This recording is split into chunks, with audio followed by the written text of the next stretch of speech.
let's go to your seat.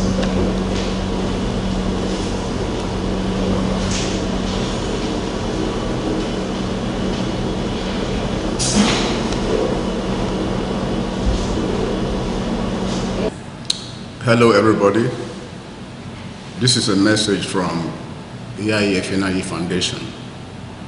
My name is Dr. Caesar Iyayi. I am not a medical doctor, I'm an academic doctor. But I would like to discuss a few things with you, very critical things concerning the COVID-19 pandemic. Today, we've heard a lot about how to prevent COVID-19 from happening to us. But we have not heard enough about how we will be able to manage the situation at home. Should it be that the hospital or medical system in Nigeria will be unable to accommodate everybody? It has happened in America, it has happened in Britain, and we don't know what the future looks like. I have taken time to carry out some research, and what I'm about to tell you, everything is based and predicated on empirical data. To begin with, we are already familiar with the treatment protocol of NCDC. There's nothing wrong with that. The only thing I want to add to that is that the vitamin D that people are exposed to when they get sunlight, the period that they expose our people to is for 15 minutes between the hours of 10 and 11 a.m. Studies have indicated that for white people, 15 minutes is sufficient. But for black people, we have to stay there for over 1 hour. Now, this is the issue regarding vitamin D. We all know that vitamin D is useful for the absorption of calcium and phosphorus. But there's a new concern in Norway and a lot of cities in America. People found out that many black people were dying disproportionately to the population compared to the white people. And what is the commonality between all these black people? They lack vitamin D. They are vitamin D deficient. The same scenario played itself out in Norway, where a group of Ethiopians that are black, they are domiciled in this particular region in Norway. They found that those people constitute less than 1% of the population, but however, about 48% of the deaths in Holland is attributed to that less than 1% of the population.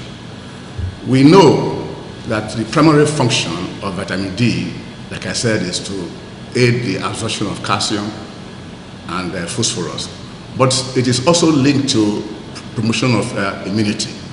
So what I want to advocate at this point is that if our people cannot be allowed to stay under the sun at the NCDC center for more than 15 minutes, then they should be given a vitamin D supplement, the vitamin D3. It is inexpensive, contains 1,000 international units. That's how vitamin D is measured in international units.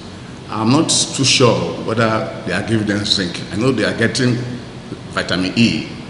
So zinc is also very important in the build-up of immunity. So, what is new that I have to tell you? What we now found out, particularly from the studies in Italy, where they did autopsy on more than 300 patients or so. I can't remember the exact figure. They found that they had blood clot in their veins. People in the medical field refer to it as thrombosis, but we that are not in the medical field, we know it as blood clot. And that is why what I'm about to tell you is responsible for why the governors of New York and other American cities are not asking for ventilators anymore. Because if the circulatory system is blocked with blood clot, there's no use for respirators. And what is the treatment for this coagulation, this blood clot? It is simple, anticoagulant. An example of anticoagulant is aspirin. So what I'm telling you is that should you find yourself in a situation where you are unable to get treatment, you start treating yourself immediately.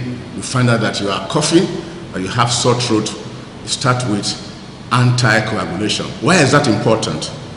If your blood circulatory system is functioning, you can hardly die of coronavirus, because coronavirus is it's not like cancer that is spreading. It has a lifespan of only 14 days or so. So if you can keep yourself alive by allowing your blood to circulate, you'll be alive. So this is a very critical point that I want you to remember. There are other things I want to talk about. It is a bit on the offside. Many people will regard it as something that is not to be practiced in modern day era, but it makes sense. I know a lot of doctors and nurses in Nigeria, in America, in Europe, that are using this system to deal with coronavirus. What we know about coronavirus is that at 27 degrees Celsius, some people say 57 degrees Celsius, the coronavirus will not be able to survive. So what we did, or what our grandparents did when we were children, they would get a hot bucket of water, sit it in front of you, because water boils at 100 degrees Celsius. They sit it in front of you, give you a small stool, and cover you completely with blanket. Because you must breathe, you'll be breathing in very hot steam that will be maybe about 70 degrees Celsius. And in that case, it's going into your lungs, and coronavirus is supposed to be forming inflammation in your lungs. So that is another way to address it. I know that all the doctors that I know in America, when they go to their offices, they return home, the first thing they do is to sit down and cover themselves with blanket and hot water. But I don't know why they are not talking about it. I don't know what's the reason. They are doing it, and because they are doing that, they are able to go to work freely without interruption. White people that don't have such information, I don't know why they are not able to add 1 + 1 to be equal to 2. They already know that coronavirus cannot survive more than 57 degrees Celsius. I fail to see why they cannot apply their common sense. We are talking about how we in Nigeria here can survive. And these are the points that I have put together on behalf of Iyayi Efianayi Foundation.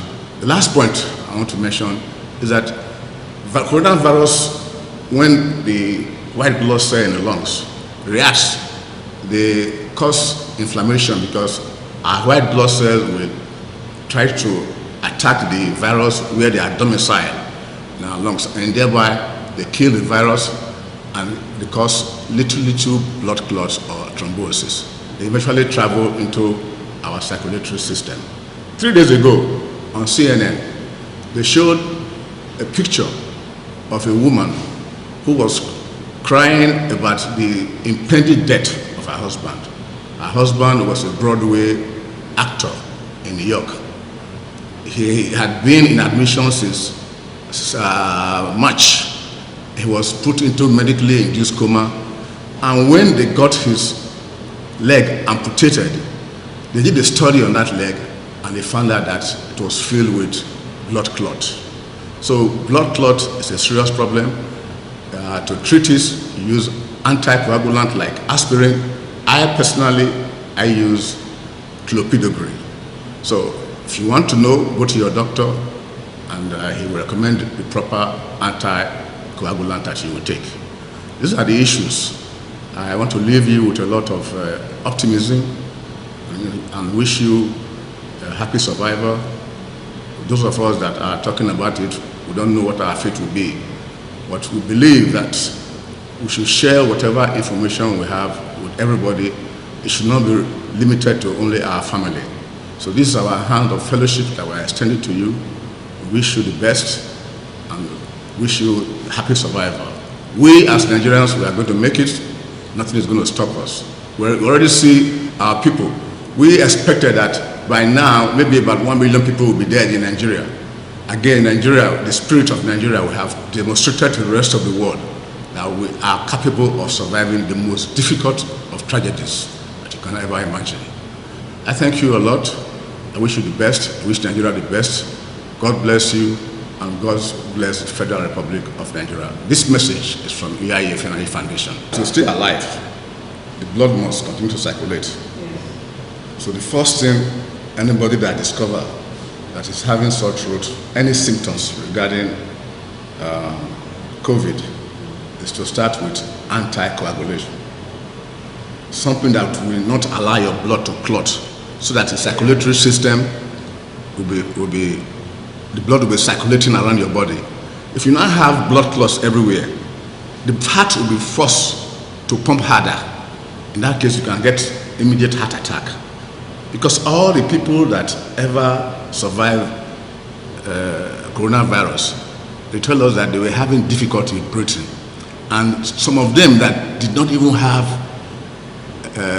high blood pressure before, now found their blood pressure to be 170/115. So it was unusual. And the reason is because the veins and the arteries are all filled with blood clot. And so the heart is forced to use a lot of energy. And then if it's overwhelmed, there will be a heart attack. If any of the blood clots get loose and it gets to the brain, you have stroke. So the first thing that I think is very important is to make sure that your circulatory system is functioning. Thereafter, you can now talk about how to boost your immune system, how to apply azithromycin so that it can fight the bacteria, which is the after effect of the virus. You can now talk about how to boost your vitamin D, zinc, and all the other vitamins that will help you. And then don't forget the hot water therapy. It is very important. Yes, that I just described to you, which is to put a bucket of water down, hot at 100 degrees Celsius, cover yourself with it. The steam that will be coming out from it will be definitely more than 60 degrees. And that will help a lot. That is what doctors are doing in Nigeria. They don't tell you that. That is what doctors and nurses of Nigerian origin are doing in America and Britain. Yes, all who want to wonder for this knowledge and past across, because of the fact that you're not a medical practitioners, medical doctor, saying as you are, maybe I introduced that you know. So would you want to let them know how you get to know about this? Very well so. Information? Very well so. 20 years ago, before the advent of GSM and Google, it was very difficult. Whatever any doctor tells you is gospel. But now, knowledge is at your fingertip. The telephone is not meant for Instagram and Facebook only. It's meant for you to intelligently expand your horizon. And so we use that. I spended a lot of my time researching it because I was worried about my family. My father just went to heaven, and I am now the custodian of the Iyayi family, Iyayi homestead. So it was my duty to ensure that we are able to ascertain all the credible information that we can gather. Everything I've told you, they are all on the internet. Anybody can cross-check it. Everybody knows my own system. If you are in doubt, you Google it. So if a doctor tells me whatever he is going to say, I Google it. So there are many instances where we get into disagreement, and I say, we are not looking for who is going to win. We are looking for facts. And so we look for facts. Facts are undeniable. They are real. What I find to be very intriguing is that doctors, when they get home, they apply the hot water therapy. I talk to them, but they don't talk about it publicly. And I feel the public deserve a right to know.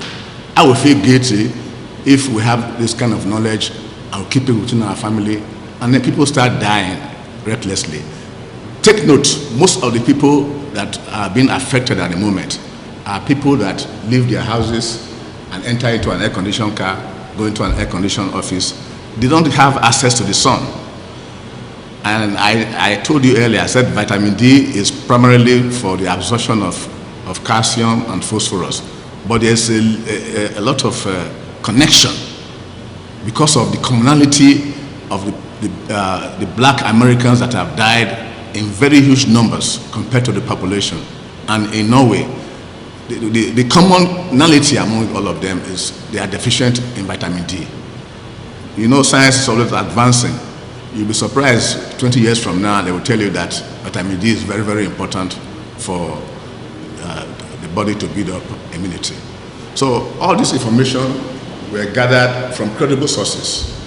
And I believe that what we are talking about is real.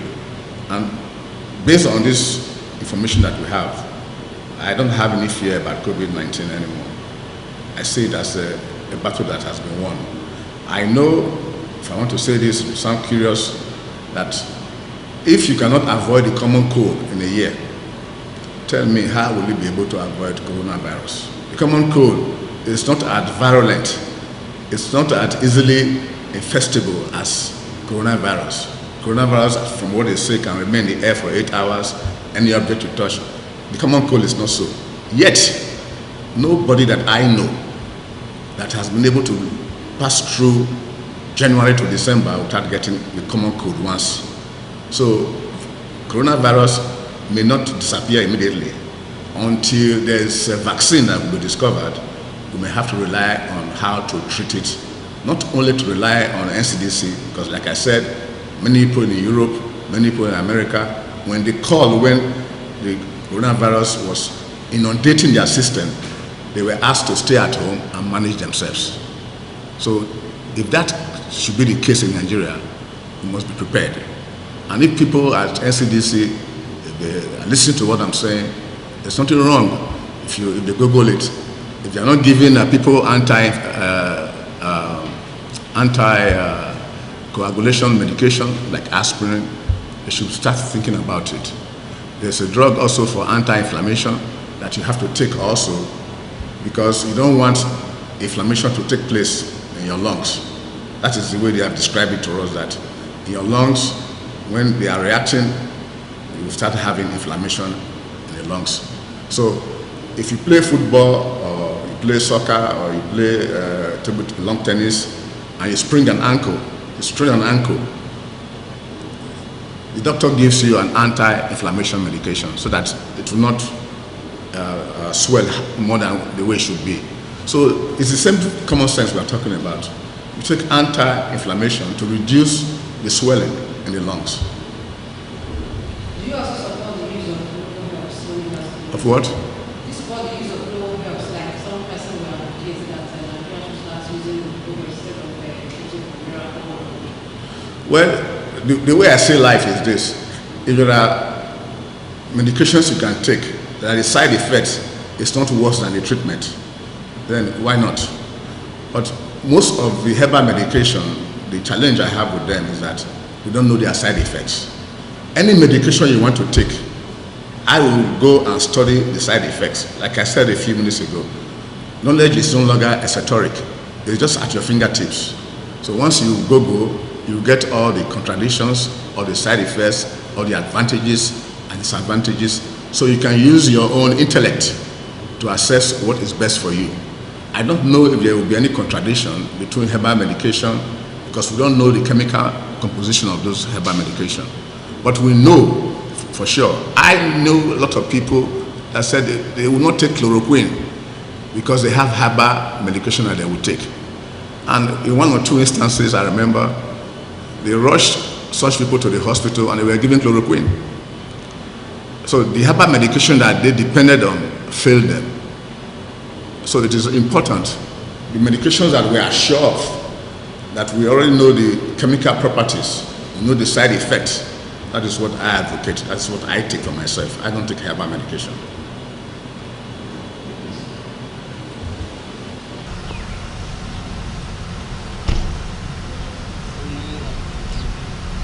Viva a